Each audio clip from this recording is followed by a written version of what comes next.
No matter what you're selling or who you're selling to, there's one simple ingredient that can make all your marketing more effective and make it easier for you to build a thriving business and connect with your audience. I'm sure you've heard this before. People don't buy what you do, they buy how you make them feel.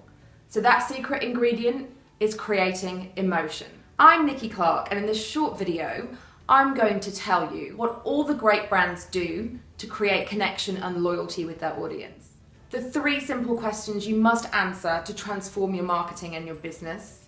And finally, I'm going to talk to you about some really easy steps that you can implement today to start seeing your message stick. When you think about the brands you love and you connect with, the chances are they trigger an emotion or a feeling inside of you. Perhaps they reflect back a certain aspect of your personality or make you inspired or aspire to be something. Let's take a look at someone like Ashley Ambridge from the Middle Finger Project.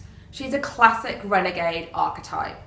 Her tagline, "Screw business as usual," really appeals to other renegade archetypes, but it also appeals to other archetypes who have that rebel inside of them.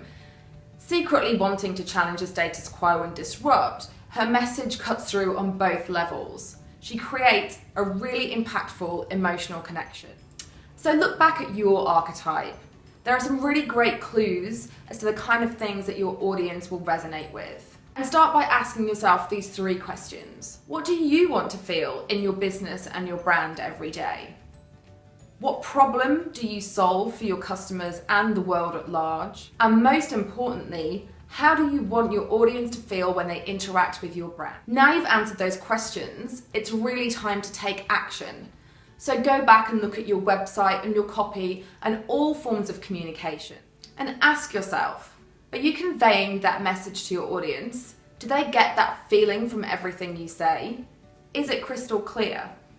I'd love to hear about how you're applying your archetype in your marketing messaging and your business, so please tell me in the comments below. I look forward to hearing from you.